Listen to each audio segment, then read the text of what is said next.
8 দিনে নিহত শিশুদের পরিবারের সঙ্গে তদন্ত কমিটির সাক্ষাৎ। আজও গণমাধ্যম কর্মীদের সঙ্গে হাসপাতাল কর্মীদের অশোভন আচরণ। জঙ্গল সলিমপুরকে সন্ত্রাসীদের অভয়ারণ্য হতে দেবে না সরকার। ভূমিদস্যু ইন্ধনদাতাদের চিহ্নিত করা হচ্ছে, জানালেন স্বরাষ্ট্রমন্ত্রী। দেশের সামনে কঠিন ও গুরুত্বপূর্ণ সময়, হেসে খেলে পার করা যাবে না। জিয়াউর রহমানের মৃত্যুবার্ষিকীর অনুষ্ঠানে প্রধানমন্ত্রী।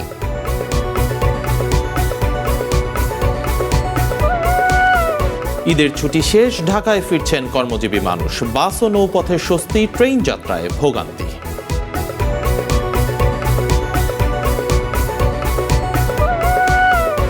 এবং ইরানের সাথে যুদ্ধে জড়ানো বোকামি হয়েছে ট্রাম্পের স্বীকারোক্তি। বললেন, আমেরিকার হস্তক্ষেপে পরমাণু অস্ত্র পায়নি তেহরান।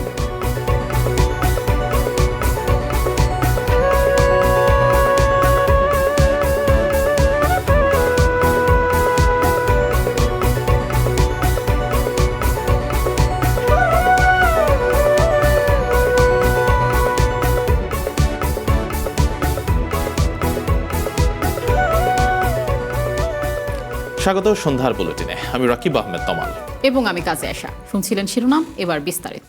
রাজধানীর 8 দিন হাসপাতালে মারা যাওয়া শিশুদের পরিবারের সঙ্গে কথা বলেছে স্বাস্থ্য মন্ত্রণালয়ের তদন্ত কমিটি। সকালে কমিটির সভাপতি ও সদস্য সচিব এবং একজন চিকিৎসক সহ 4 জনের প্রতিনিধি দল দুটি পরিবারের সাথে সাক্ষাৎ করে। এদিকে 8 দিন হাসপাতাল পরিদর্শন করেছে ঢাকা দক্ষিণ সিটি কর্পোরেশন।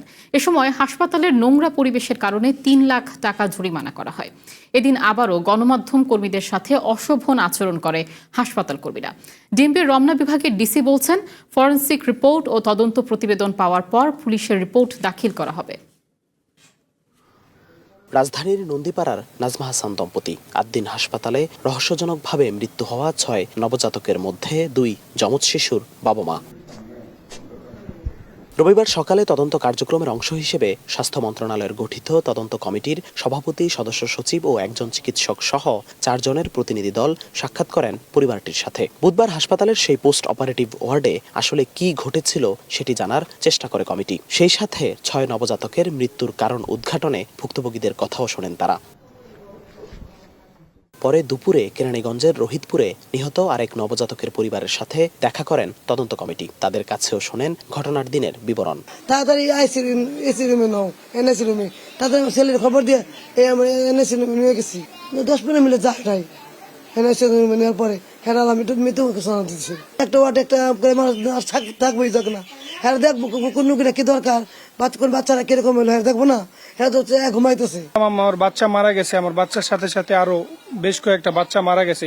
সবারই একই সিমটম, ঠোঁট কালো হয়ে গেছে, অক্সিজেনের অভাবে। বোঝা যাইতেছে, ওদেরকে দেখলে বোঝা যাইতেছে। নার্সদের ব্যবহার খুবই বাজে, একদমই বাজে। আয়াদের ব্যবহার বাজে। ওনাদের যদি একটা মনে করেন যদি আপনার সুইও আপনি ঢুকাইতে হয়, আগে টাকা ওনাদের দিতে হবে। হাসপাতাল কর্তৃপক্ষের বিরুদ্ধে নিহত আরেক নবজাতকের বাবা হাবিবুরের দায়ের করা মামলার তদন্ত চলছে। ডিএমপির রমনা বিভাগের ডিসি বলছেন, ফরেনসিক রিপোর্ট ও তদন্ত প্রতিবেদন পাওয়ার পরে পুলিশের রিপোর্ট দাখিল করা হবে। আগামী 3রা জুন তদন্ত কমিটির চূড়ান্ত প্রতিবেদন দেওয়ার কথা রয়েছে। আমরা তদন্তে যাদেরকে প্রয়োজন তাদেরকেই জিজ্ঞাসাবাদ করবো। এই রিলেটেড যারা স্টেক হোল্ডার যারা আছে প্রত্যেককে জিজ্ঞেস করা হবে। তদন্ত সাপেক্ষে অপরাধ প্রমাণিত হলে প্রয়োজনে তাদেরকে আটক করা হবে। সিআইডি এক্সপার্ট অপিনিয়ন এবং পুলিশের তদন্ত রিপোর্টের প্রেক্ষিতে আমরা যত দ্রুত সম্ভব আমরা পুলিশ রিপোর্ট দিতে সক্ষম হব। এদিকে রবিবার দুপুরে একজন নির্বাহী ম্যাজিস্ট্রেটের নেতৃত্বে হাসপাতাল পরিদর্শনে আসেন ঢাকা দক্ষিণ সিটি কর্পোরেশনের একটি প্রতিনিধি দল। তখন গণমাধ্যম কর্মীরা হাসপাতালে প্রবেশ করতে চাইলে আবারও তাদের সাথে অশোভন আচরণ করেন 8 দিনের কর্মীরা। আমার পরিচয় জানা লাগবে না, আপনি বাইরে যান, আপনি বাইরে যান, আমার নাম দিয়ে আপনি কি করবেন।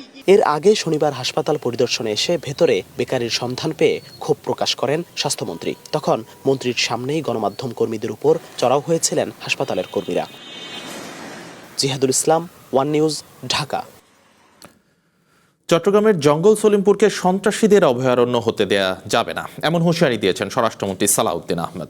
সকালে চট্টগ্রামের সীতাকুণ্ড উপজেলার জঙ্গল সলিমপুর পরিদর্শনের সময় মন্ত্রী আরও বলেন, জঙ্গল সলিমপুরে সিসিটিভি ক্যামেরা ও বিভিন্ন পাহারা বসিয়ে সন্ত্রাসীরা যে সমান্তরাল নিয়ন্ত্রণ ব্যবস্থা তৈরি করেছিল তা যৌথ অভিযানের মাধ্যমে ভেঙে দেওয়া হয়েছে।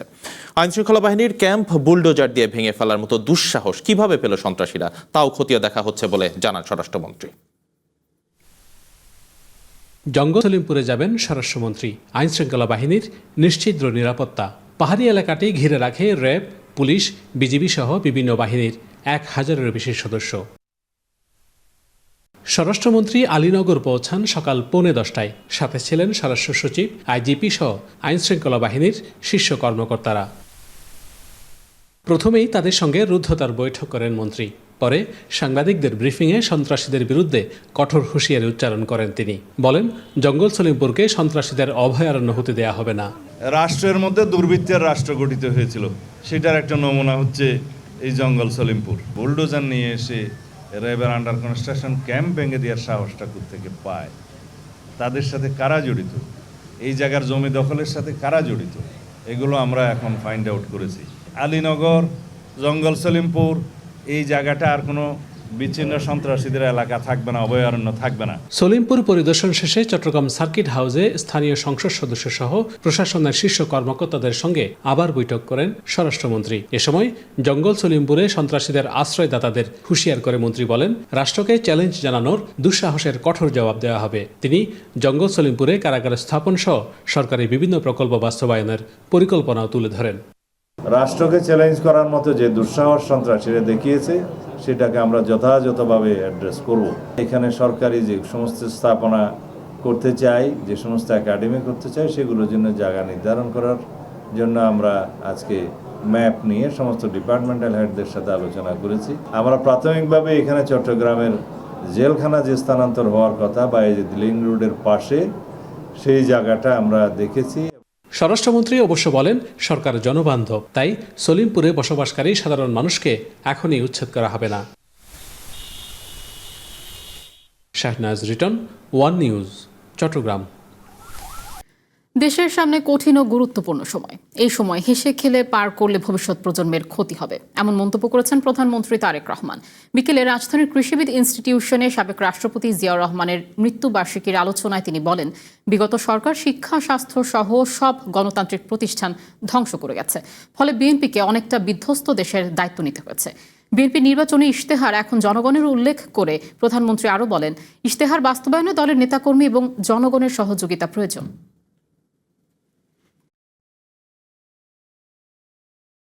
আমাদের সামনে প্রথমত একটি অত্যন্ত কঠিন সময় অপেক্ষা করছে। আমাদের সামনে একই সাথে অত্যন্ত একটি গুরুত্বপূর্ণ সময় অপেক্ষা করছে।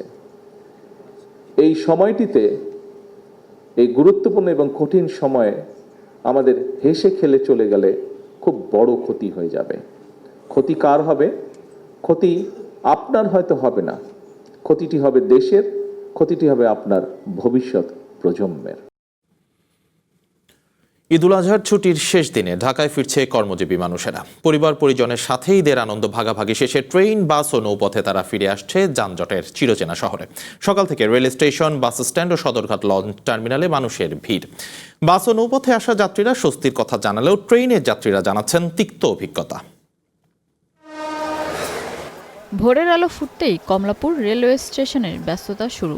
ঈদের ছুটি কাটিয়ে রাজধানীতে ফিরছেন কর্মজীবী মানুষ। দেশের বিভিন্ন এলাকা থেকে নির্ধারিত সময়ের চেয়ে অনেকটা দেরিতে স্টেশনে ভিড়ছে ট্রেন। সকালে ঢাকা থেকে বিভিন্ন জেলায় ছেড়ে যাওয়া প্রতিটি ট্রেনই দেরিতে ছেড়েছে। এছাড়া আগের রাতে সিলেট, ব্রাহ্মণবাড়িয়া, নেত্রকোনা থেকে ঢাকার উদ্দেশ্যে ছেড়ে আসা প্রতিটি ট্রেনই 2 ঘন্টা দেরিতে পৌঁছেছে কমলাপুরে। ব্যবস্থাপনায় ত্রুটি থাকায় ঢাকা থেকে আন্তনগর সকল ট্রেন 2 ঘন্টা পর্যন্ত দেরি করে ছেড়েছে বলে জানান স্টেশন ম্যানেজার। আমাদের সকাল থেকে আমাদের কিছু সিগন্যালিং কিছু ত্রুটি ছিল। 5:50 থেকে প্রায় 8:50 পর্যন্ত 2-3 ঘন্টা সিগন্যালিং সিস্টেমে একটু সমস্যা ছিল, সেটা এখন পুনরুদ্ধার হয়েছে এবং সকাল থেকে 2-3টা গাড়ি একটু বিলম্বে গেছে এবং বাকি ট্রেনগুলো মোটামুটি ঢাকা থেকে রাইট টাইম ছেড়ে গেছে।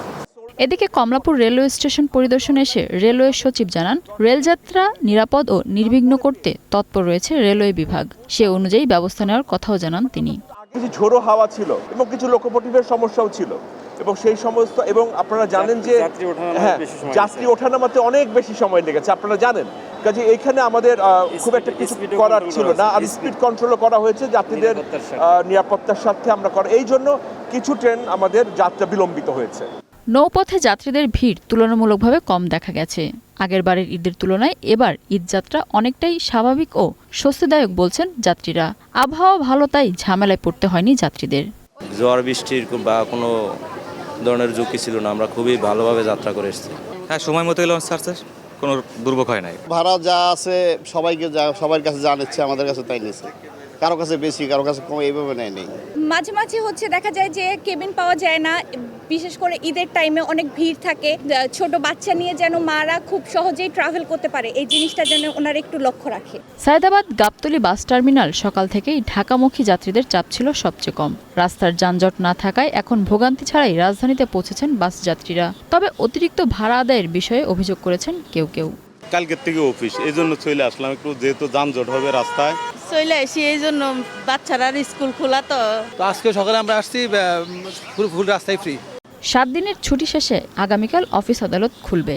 সে সময় চাপ শুরু হবে বলে মনে করেন বাস কর্তৃপক্ষ। মিনা ফেরদাউস, ওয়ান নিউজ, ঢাকা।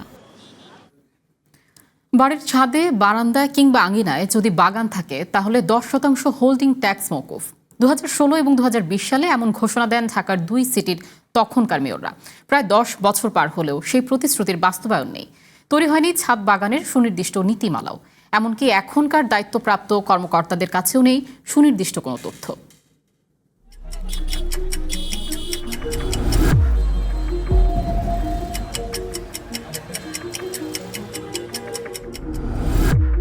অপরিকল্পিত নগরায়ন রাজধানী ঢাকা। স্বল্প জায়গায় বিপুল সংখ্যক মানুষের বসতি। ফলস্বরূপ সময়ের আবর্তে সবুজের জৌলুসা হারিয়ে বিমর্ষ শহরে পরিণত হয়েছে এই ঢাকা।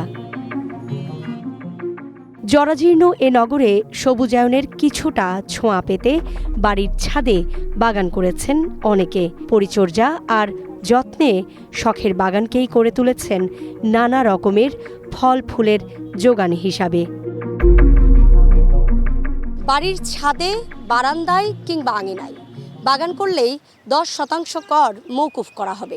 2016 সালের 3 জুন ঢাকা দক্ষিণ সিটি কর্পোরেশনের তৎকালীন মেয়র সাইদ খোকন এমন ঘোষণা দিয়েছিলেন। 2020 সালের 25 আগস্ট একই ঘোষণা দিয়ে জনগণের করতালি পেয়েছিলেন ঢাকা উত্তর সিটি কর্পোরেশনের তৎকালীন নগরপিতা আতিকুল ইসলাম। তবে এটি কেবল ঘোষণার মধ্যেই সীমাবদ্ধ রয়ে গেছে, বাস্তবায়ন হয়নি। বনশ্রীর বাসিন্দা জেবা আহমেদ শখের ছাদ বাগান গড়ে তুলেছেন প্রায় 12 বছর আগে। নাগরিক সুবিধা পেতে 10% কর মওকুফের আবেদন করতে গেলে খালি হাতেই ফিরে আসতে হয় তাকে। এখন পর্যন্ত আমরা যে হোল্ডিং ট্যাক্সটা দিয়ে যাচ্ছি বাড়ির ক্ষেত্রে, সেই ক্ষেত্রে আমরা কখনোই এই সুবিধাটা ভোগ করতে পারিনি। তারা বলে এই ঘোষণাটা শুধুমাত্র মৌখিকভাবেই হয়েছে। একই কথা জানান উত্তরার বাসিন্দা মায়া আলমগীর। শখে ছাদের একাংশ করেছেন সবুজায়ন, কিন্তু কর ছাড়ের সুবিধা পাননি। উত্তরার অফিস থেকে আমাকে বলা হয়েছে যে এটা 1 বছর কার্যকর হয়েছিল, তারপরে আর এটা হয়নি। নাগরিককে কখনো গিনিপিগ বানানো উচিত না। না পাওয়ার সুরে সুর মিলিয়েছেন এমন অনেকেই। বলেছেন রাজনৈতিক ব্যক্তিত্বদের দেয়া এসব প্রতিশ্রুতি কেবল বুলি আওড়ানো। কোন ছাদে বাগান আছে বা নাই এরকমও তারা কিন্তু কোনো মাঠ পর্যায়ে কোনো পর্যবেক্ষণ তারা করে নাই। ছাদ বাগান করলে একটা সুবিধা পাওয়া হবে, সেটা জাস্ট ঘোষণা দিয়ে আমি বসে থাকলাম, বাস্তবায়ন করলাম না। তো সেখানে কিন্তু আমাদের নাগরিকদের সেই সম্মানটা দেওয়া হয় না। দীর্ঘদিন নাকি ডায়ালগ হয়েছে, আমি এতদিন যাবৎ এটা নিয়ে কাজ করি, কোনো ডায়ালগে আমি নিজে অনেকবার চেষ্টা করেছি ডায়ালগগুলিতে থাকার জন্য, কিন্তু আমরা এই ডায়ালগে যেতে পারি না। কিন্তু আমার তো অবজারভেশন আছে। 10% কর মওকুফের বিষয়টির অগ্রগতি জানতে 2 সিটি কর্পোরেশনে যায় চ্যানেল 1। কথা হয় বর্তমান প্রশাসক এবং প্রধান নির্বাহী কর্মকর্তার সঙ্গে, কিন্তু কেউই এ বিষয়ে সঠিক তথ্য দিতে পারেননি। যিনি প্রশাসক ছিলেন আমার আগে, উনি মনে হয় 10% কমিয়ে এনে 5% কথা বলেছিলেন। এটা তো মন্ত্রণালয় থেকে হয়তো বা অ্যাপ্রুভাল হয় নাই, কিংবা এই বিষয়টা একটা আছে, অ্যাপ্রুভাল না হলে তো কাজ করা যায় না। ট্যাক্সের যে বিষয় মুখ্য কথা বলেছেন সেটি আমার জানা নেই, বা এটি লিখিতভাবে কোনো পরিপত্র বা আদার কোনো সিটি কর্পোরেশন তরফ থেকে কোনো ডিক্লারেশন আছে কিনা সেটাও আমাকে দেখতে হবে। দীর্ঘদিন ধরে পরিবেশ নিয়ে কাজ করছে গ্রিন সেভার্স। 2023 সালে তাদের গবেষণার সূত্র বলছে ঢাকায় ছাদ বাগান করার মতো ভবন আছে প্রায় 6 লাখ, কিন্তু বাগান আছে মাত্র 3% ভবনে। পরিবেশ বিশেষজ্ঞরা বলছেন গাছ লাগালেই ছাদ বাগান হয় না, এর জন্য একটি সুনির্দিষ্ট কাঠামো এবং নীতিমালা প্রয়োজন, অথচ স্থানীয় সরকার মন্ত্রণালয় সেই উদ্যোগও নেয়নি। এটি বাস্তবায়ন করতে গেলে আপনাকে ব্যাকগ্রাউন্ড ওয়ার্ক করতে হবে, আপনাকে একটা মডেল ডেভেলপ করতে হবে, একটা নীতিমালা ঠিক করতে হবে। সরকার আসলে বা স্থানীয় প্রশাসনগুলো আসলে এই উদ্যোগগুলো নেয়নি। স্থানীয় সরকার মন্ত্রণালয় জিনিসটাকে জাস্ট একটা মিটিংয়ের শেষে একটা বক্তব্য বা মিডিয়াতে একটা চটকদারি একটা বিষয় তৈরি করার জন্য বলা হচ্ছে, কিন্তু কেউই পুরো বিষয়টা নিয়ে গভীরভাবে কাজ করছে না। সংশ্লিষ্টরা বলছেন রাজনৈতিক অঙ্গনে নির্বাচিত প্রতিনিধিরা কেবল মানুষের আস্থা অর্জনে নানা প্রতিশ্রুতির ছক কষেন, আর ক্ষমতার বদল হলে আড়াল হয় সেই প্রতিশ্রুতির বয়ান। ছক বদলের এই জালে কেবল আটকে যায় সাধারণ মানুষের প্রত্যাশা। বর্তমান সরকার কি এই বিষয়গুলোতেও নজর দেবেন, নাকি নতুন কোনো প্রত্যাশার বুননে আটকে যাবে নাগরিক সমাজ? সুকন্যা আমির, ওয়ান নিউজ, ঢাকা। ইরানের সাথে যুদ্ধে জড়ানো বোকামি হয়েছে বলে স্বীকার করলেন আমেরিকার প্রেসিডেন্ট ডোনাল্ড ট্রাম্প। ফক্স নিউজকে দেওয়া সাক্ষাৎকারে তিনি বলেন এই যুদ্ধে জড়ানো উচিত হয়নি। তবে যুদ্ধে জড়ানো ভুল ছিল উল্লেখ করলেও তেহরানের পারমাণবিক সক্ষমতা নিয়ে উদ্বেগ জানান ট্রাম্প। তিনি দাবি করেন আমেরিকার সামরিক হস্তক্ষেপের কারণেই ইরান পারমাণবিক অস্ত্র তৈরি করতে পারেনি। ইরানের সঙ্গে আমেরিকার যুদ্ধ শুরুর পর বেশ আত্মবিশ্বাসী ছিলেন প্রেসিডেন্ট ডোনাল্ড ট্রাম্প। বারবার এই যুদ্ধে জয় পাওয়ার দাবিও করে আসছেন তিনি। তবে তার সেই বিশ্বাস ভাঙতে খুব বেশি সময় লাগেনি। বিশেষজ্ঞরা মনে করেন মধ্যপ্রাচ্যে অবস্থিত আমেরিকার সামরিক ঘাঁটি লক্ষ্য করে ইরানের পাল্টা হামলা আর হরমুজ প্রণালী আটকে দেওয়ার ঘটনা ট্রাম্পের সব হিসেব নিকেশ বদলে দেয়। আর বদলে যাওয়া সেই হিসেব লুকাতেই ইরান যুদ্ধের ফলাফল নিয়ে একের পর এক মন্তব্য ও কৃতিত্ব দাবি করতে থাকেন তিনি। তবে এবার ভিন্ন সুর শোনা গেল আমেরিকার প্রেসিডেন্টের কণ্ঠে। প্রথমবারের মতো সরাসরি স্বীকার করলেন ইরান যুদ্ধে আমেরিকার জড়ানো উচিত হয়নি। ফক্স নিউজকে দেয়া এক বিশেষ সাক্ষাৎকারে এমন মন্তব্য করেছেন তিনি। একই সঙ্গে তেহরানের বিরুদ্ধে তার প্রশাসনের পরবর্তী পদক্ষেপ কি হতে চলেছে সেই বিষয়েও ইঙ্গিত দিয়েছেন ডোনাল্ড ট্রাম্প।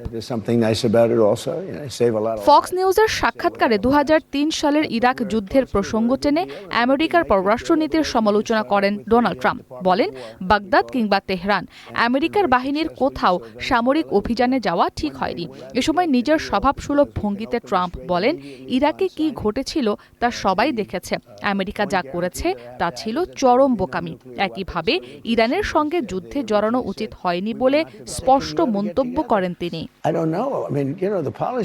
তবে ইরানের সঙ্গে যুদ্ধে জড়ানো ভুল ছিল উল্লেখ করলেও তেহরানের পারমাণবিক সক্ষমতা নিয়ে উদ্বেগ প্রকাশ করেন ট্রাম্প। আমেরিকার সামরিক হস্তক্ষেপের কারণে ইরান পারমাণবিক অস্ত্র তৈরি করতে পারেনি বলে দাবি করেন তিনি। বলেন ইরানের পরমাণু অস্ত্র তৈরির সক্ষমতা রয়েছে। আজ থেকে 9 মাস আগে তেহরানের ওপর B-2 বোমারু বিমান দিয়ে আঘাত করা না হলে এতক্ষণে তেহরান পারমাণবিক অস্ত্রের মালিক হয়ে যেত বলে মন্তব্য করেন তিনি।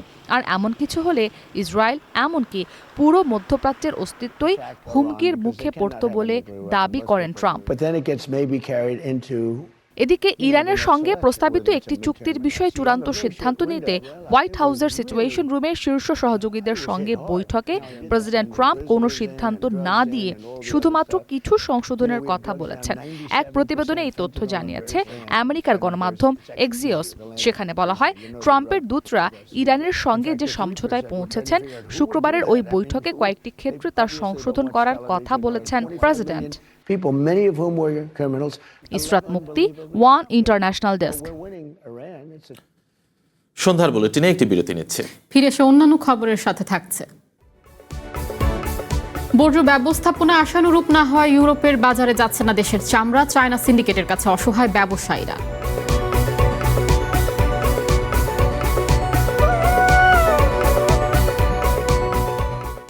আবারও স্বাগত সন্ধ্যার বুলেটিনে। রামিসা হত্যা ও ধর্ষণ মামলায় আসামির সর্বোচ্চ শাস্তি চাইবে সরকার, জানিয়েছেন আইনমন্ত্রী মোহাম্মদ আসাদুজ্জামান। তিনি বলেন, আগামীকাল এই মামলার শুনানি শুরু হবে। সকালে ঝিনাইদহের শৈলকুপা উপজেলা পরিষদ মিলনায়তনে এক অনুষ্ঠানে আইনমন্ত্রী জানান, সংবিধান সংশোধন কমিটিতে বিরোধী দল এখনও নাম দেয়নি, তবে সরকারি দল এজন্য আরও অপেক্ষা করবে। মানবাধিকার ও গুম কমিশন আইনের বিষয়ে যেসব সুপারিশ এসেছে সেগুলো যাচাই বাছাই করা হচ্ছে বলেও জানান আইনমন্ত্রী।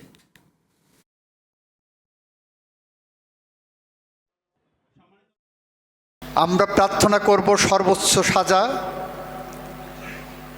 বাকিটা আদালত যেটা ন্যায় বিচারের স্বার্থে মনে করবেন সেটাই করবেন। সংবিধান সংশোধনের কমিটিতে বিরোধী দল কোনো নাম দিয়েছে কিনা বা কোনো মতামত পেয়েছেন কিনা এখনও পাইনি। ওনারা বলেছেন এই সামনের সেশনে জানাবেন, আমরা অপেক্ষায় আছি। আইন শৃঙ্খলা পরিস্থিতি দিন দিন অবনতির দিকে যাচ্ছে বলে অভিযোগ করেছেন জাতীয় সংসদের বিরোধী দলীয় উপনেতা ও জামাতের নায়েবে আমির ডক্টর সৈয়দ আবদুল্লাহ মোহাম্মদ তাহের। কুমিল্লায় একটি অনুষ্ঠানে তিনি বলেন, শিশু হত্যা, ধর্ষণ সহ বিভিন্ন অপরাধ উদ্বেগজনক হারে বাড়ছে, যা কোনোভাবেই কাম্য নয়। তার অভিযোগ, এসব ঘটনার সঙ্গে সরকারি দলের লোকজন জড়িত বলেই আইন শৃঙ্খলা বাহিনী অনেক ক্ষেত্রে কঠোর পদক্ষেপ নিতে পারছে না। ডাক্তার তাহের বলেন, এই অবস্থা চলতে থাকলে মানুষের কাছে সরকারের ব্যর্থতা আরও স্পষ্ট হয়ে উঠবে।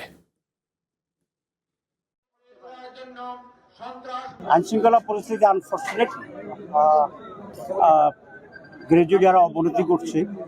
আপনারা দেখেছেন বেশ কিছু শিশু মারা গেছে, র্যাপ কেস হচ্ছে, মামলা হচ্ছে, এটা একেবারেই অপ্রত্যাশিত। এর প্রধান কারণ হচ্ছে সরকারি দলের লোকেরাই এগুলোর সাথে জড়িত। যেহেতু সরকারের লোকেরা জড়িত, আইনশৃঙ্খলা রক্ষাকারী বাহিনী অনেক সময় তাদের সাথে যে কঠোর আচরণ করা দরকার সেই আচরণটা তারা করতে পারছে। আজও রাজধানীর বিভিন্ন স্থানে দেখা গেছে কোরবানির পশুর বর্জ্য। পড়ে রয়েছে অস্থায়ী পশুর হাটের ময়লা, বাঁশ সহ অন্যান্য জিনিস। ফলে দুর্গন্ধ ও নোংরা পরিবেশে ভোগান্তিতে পড়েছে নগরবাসী। হাটের বর্জ্য অপসারণে ইজারাদারদের গাফিলতিকে দায়ী করে তাদের বিরুদ্ধে ব্যবস্থা নেওয়ার হুঁশিয়ারি দিয়েছেন ঢাকা দক্ষিণ সিটি কর্পোরেশনের প্রশাসক। এ চিত্র রাজধানীর হাজারীবাগের। ঈদের চতুর্থ দিনেও পড়ে আছে কোরবানির বর্জ্য। সরকার থেকে 12 ঘন্টা এবং ঢাকা দক্ষিণ সিটি কর্পোরেশন থেকে 8 ঘন্টা সময় বেঁধে দেয়া হলেও পুরোপুরি পরিষ্কার হয়নি এসব বর্জ্য। রাস্তার মধ্যে অবৈধভাবে পড়ে থাকতে দেখা যায় কাঁচা চামড়া। অবৈধ শিকার করলেও ব্যবসায়ীদের দাবি, নষ্ট হওয়ার হাত থেকে রক্ষা পেতেই এই উদ্যোগ। লাগার অনুমতি নিয়েছি, লাগাইছি, রাস্তা খালি জায়গা, এটা এবার মালটা তো বাঁচাইতে হবে। শুধু হাজারীবাগ নয়, কোরবানির এমন বর্জ্য পড়ে থাকতে দেখা যায় সবুজবাগেও। কোরবানির বর্জ্যের পাশাপাশি হাটের ময়লায় সয়লাভ হয়ে আছে অনেক এলাকা। টিটিপাড়া আন্ডারপাসের খালি জায়গায় দেখা গিয়েছে এমন চিত্র। এরা আসছে না, সুইপারেরা অত কোনো সমস্যা নাইলে অন্য সাইডে করতেছে। চলাফেরার সমস্যা, তাদের দুর্গন্ধ, তারপরে দেখতে তো খারাপ যায়। শুধু সিটি কর্পোরেশন নয়, এসব ক্ষেত্রে জনসাধারণের দোষ আছে বলেও মনে করছেন কেউ কেউ। দোষ আমাদের সাধারণ পাবলিকের টাইম মতো ময়লা বাইরে করে সিরিয়ন নিয়ে যেতে পারে, কারণ সিরিয়নের ময়লা অলরেডি ক্লিয়ার করে লাইছে। ঈদের দিন রাত্রে সব ময়লা ক্লিয়ার, গতকালকেও ক্লিয়ার করে ফেলাইছে, যেমন আজকে ময়লা রাস্তায় ফেলাইছে। যদিও কোরবানির বর্জ্য শতভাগ অপসারণ করা হয়েছে বলে দাবি করছেন ঢাকা দক্ষিণ সিটি কর্পোরেশনের প্রশাসক মোহাম্মদ আব্দুস সালাম। হাটগুলোর বর্জ্য অপসারণে গাফিলতির জন্য ইজারাদারদের দায়ী করেন তিনি। পাশাপাশি তাদের বিরুদ্ধে কঠোর ব্যবস্থা গ্রহণ করা হবে বলেও হুঁশিয়ারি করেন ডিএসসিসি প্রশাসক। কোরবানির 11টি অস্থায়ী হাটের বর্জ্য অপসারণ শেষ পর্যায়ে। আপনারা দেখেছেন হাটের ইজারাদাররা শর্ত অনুযায়ী নির্ধারিত সময় বর্জ্য অপসারণ করেননি। আমরা ইজারাদারদের বিরুদ্ধে কঠোর আইনানুগ ব্যবস্থা হিসাবে জামানত বাজেয়াপ্ত, কালো তালিকাভুক্ত করার সিদ্ধান্ত নিয়েছি। Tanjin Akter, one news, Dhaka. শেষ পর্যায়ে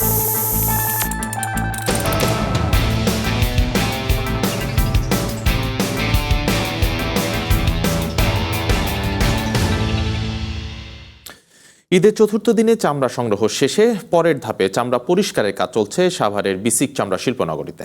লবণযুক্ত চামড়ার অপ্রয়োজনীয় অংশ কেটে চলছে লোম পরিষ্কারের কাজ। তবে নষ্ট চামড়া, কেমিক্যালের দাম বৃদ্ধি এবং চায়না সিন্ডিকেটে বাজার সংকুচিত হওয়ায় শঙ্কিত ব্যবসায়ী ও ট্যানারি মালিকরা। প্রতি বছরের মতো এবারও ঈদকে ঘিরে ব্যস্ত সময় পার করছেন সাভারের চামড়া শিল্পনগরী। ঢাকা ও এর আশেপাশে বিভিন্ন এলাকা থেকে 1,800 ট্রাকে 5,28,200 চামড়া এসেছে এই শিল্পনগরে। এসব চামড়ায় ঈদের দিন বিকেল থেকেই লবণ মাখিয়ে সংরক্ষণ করা হয়। শেষ হয় প্রথম ধাপের ব্যস্ততা, তবে দ্বিতীয় ধাপের কাজ শুরু হওয়ায় হাতে সময় নেই কর্মীদের। মনে করেন যে আগের থেকে বেশি এখন আপনার মনে হয় যে সিজনের কাম তো আমাদের মনে করেন যে একটু মনে হয় যে জিরানের সময় নাই। কাটেন কাইটা ড্রামে ঢুকাই সোডিয়াম বা প্রক্রিয়ার মাধ্যমে প্রথমে আপনার ওটগুলো হয়। ওটগুলোর থেকে আমরা ওটগুলোর উপর কাজ করি। আমাদের কাজ হলো ওটগুলো করা, ওটগুলোর পরে এরপরে ক্রাস্টে, এগুলো ক্রাস্টে যাবে, ক্রাস্ট থেকে ফিনিশ হবে। আমরা সন্ধ্যার থেকে কাজ করতেছি, পুরো রাত করছি, মালে লবণ লাগাইতেছি, সকাল থেকে করতে আসি। হ্যাঁ, এখনও মাল আসলে লাগাবো।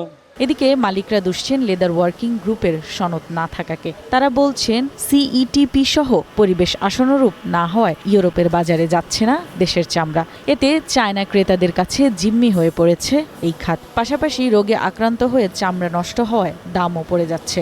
প্রবলেম হলো আমাদের এলডব্লিউ সার্টিফিকেট নাই, CETP central wait management complete না। আমার ফ্যাক্টরি দেখেন 70% আমি কমপ্লিট, জাস্ট ওই দুইটা হয়ে গেলে কিন্তু আমি সার্টিফিকেট পেয়ে যাই। সার্টিফিকেট ছাড়া আমাদের বায়ার নেই। তা আপনার একটা মালের যদি আপনার বায়ার না থাকে, আপনি কার কাছে বিক্রি করবেন? আমার চায়না বায়ার, চায়না 5-7টা বায়ার থাকে, ওদের কাছে আমরা জিম্মি হয়ে থাকি, ওই ছাড়া আমাদের কোনো ওয়ে নাই। 25 থেকে 30% মূল্য বৃদ্ধি পাওয়ায় সংকট দেখা দিয়েছে কেমিক্যালের। তাই সরকারি পৃষ্ঠপোষকতা বা সুবিধা না দিলে দেউলিয়া হওয়ার আশঙ্কা ব্যবসায়ীদের। সবচেয়ে বড় প্রতিবন্ধকতা হলো আমরা যেই কেমিক্যালগুলা ইনপুট করি সেখানে 30 থেকে 40% এটা বেড়ে গেছে প্রাইস। তো অনেকগুলো কেমিক্যাল সংকট। গত বছর এই দিনে আমরা সালফ্রিক অ্যাসিড কিনছিলাম মাত্র 30 টাকা, এই বছর সেই অ্যাসিড রোজারিদের পরে আমরা কিনছি হলো 260 টাকা। সিন্ডিকেট ভেঙে চামড়ার ন্যায্য মূল্য নিশ্চিত করতে পদক্ষেপ নেওয়ার দাবি সকলের। One national desk. সন্ধ্যার বুলেটিনে নিচ্ছে আরো একটা বিরতি, আর ফিরে এসে অন্যান্য খবরের সাথে আরো যা থাকছে। কুষ্টিয়ায় হামের উপসর্গে 60 বছর বয়সী নারীর মৃত্যু, অবস্থা গুরুতর না হলে বাড়িতে চিকিৎসার পরামর্শ ডাক্তারের।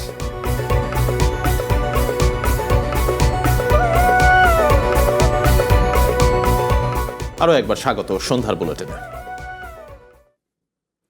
ময়মনসিংহের ঈশ্বরগঞ্জে ফুচকা খাওয়াকে কেন্দ্র করে বিয়ে বাড়ি সহ 20 বাড়িতে হামলা, ভাঙচুর ও লুটপাটের ঘটনা ঘটেছে। আগুন দেওয়া হয়েছে শতাধিক ঘরের গাদায়। দুপুরে উপজেলার উচাখিলা ইউনিয়নের চর আলগি গ্রামে এই ঘটনা ঘটে। স্থানীয়রা জানায়, ঈদের দিন বিকেলে ফুচকা খাওয়াকে কেন্দ্র করে মরিচার চর এলাকার কয়েকজনের সাথে হাতাহাতি হয় চর আলগি গ্রামের কয়েকজন কিশোরের। পরে ইব্রাহিম মিয়া নামে একজন বিষয়টি সেখানেই ফয়সালা করে দেন। কিন্তু সেদিন রাতে ইব্রাহিম মিয়াকে উচাখিলা বাজারে তার ব্যবসা প্রতিষ্ঠান থেকে ডেকে নিয়ে মারধর করা হয়। এ ঘটনা জানতে পেরে ইব্রাহিমের লোকজন ক্ষিপ্ত হয়ে আজ দুপুরে প্রতিপক্ষের বাড়িতে গিয়ে হামলা চালায়। এ সময় বিভিন্ন বাড়ি ঘরে লুটপাটের অভিযোগ ওঠে।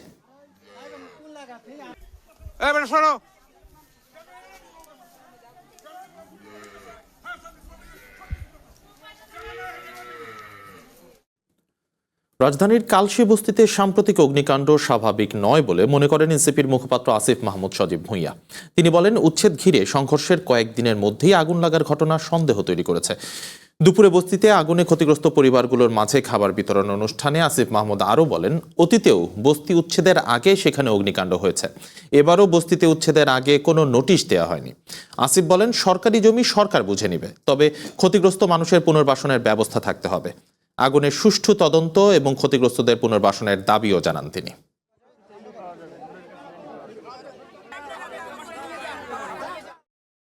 এটাতেই আগুন লাগতে হলো। 5 দিন আগে উচ্ছেদ অভিযান, এখানে একটু উত্তপ্ত পরিস্থিতি, ধাওয়া পাল্টা ধাওয়া, 5 দিন পরে এসে আগুন লেগে গেল। তো এটা আমরা অবশ্যই কোনো স্বাভাবিক ঘটনা হিসেবে দেখি না। আমরা মনে করি এটা সুষ্ঠু তদন্ত হওয়া উচিত। আওয়ামী লীগের সময় আমরা দেখেছি, মাঝখানে অন্তর্বর্তী সরকারের সময় হয় নাই, এখন আবার বিএনপির সময় আমরা দেখছি যে এটা এক ধরনের হোস্টাইল ভাবে করা হয়, সবসময় আগুন লাগিয়ে দিয়ে এটা শেষটা করা হয়। হামের উপসর্গে আরও 2 জনের মৃত্যু হয়েছে। এর মধ্যে কুষ্টিয়া জেনারেল হাসপাতালে হামের উপসর্গ নিয়ে মারা গেছেন সুফিয়া খাতুন নামে 60 বছর বয়সী এক নারী। অন্যদিকে নোয়াখালী জেনারেল হাসপাতালে মারা গেছে 3.5 বছরের এক শিশু। এদিকে ঈদের ছুটির শেষ দিনেও দেশের বিভিন্ন স্থান থেকে হামের চিকিৎসা নিতে রোগীরা ঢাকায় আসছে। বাড়তি রোগীর চাপ এবং ঈদের ছুটিতে ডাক্তার সংকটের কারণে রোগীর গুরুতর অবস্থা না হলে বাড়িতেই চিকিৎসা করানোর পরামর্শ দিয়েছেন চিকিৎসকরা। আজ দুপুর পর্যন্ত মহাখালী ডিএনসিসি হাসপাতালে হামের উপসর্গ নিয়ে ভর্তি হয়েছেন 17 জন। শিশুদের পাশাপাশি বাড়ছে হামে আক্রান্ত বয়স্ক রোগীর সংখ্যা। জ্বর, শ্বাসকষ্ট বেড়ে গেলে সাথে সাথে হাসপাতালে নেয়ার পরামর্শ দিয়েছেন চিকিৎসকরা।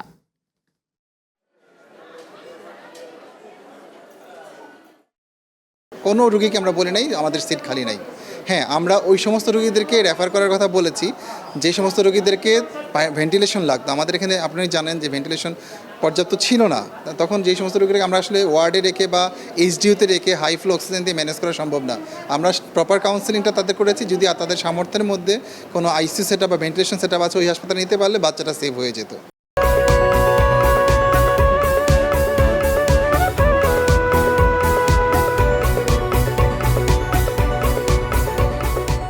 এই ছিল সন্ধ্যার বুলেটিনে। একটু পরেই দেখবেন খেলার বুলেটিন। চ্যানেল ওয়ানের সাথে থাকুন, যুক্ত থাকুন আমাদের ফেসবুক পেজ এবং ইউটিউব চ্যানেল।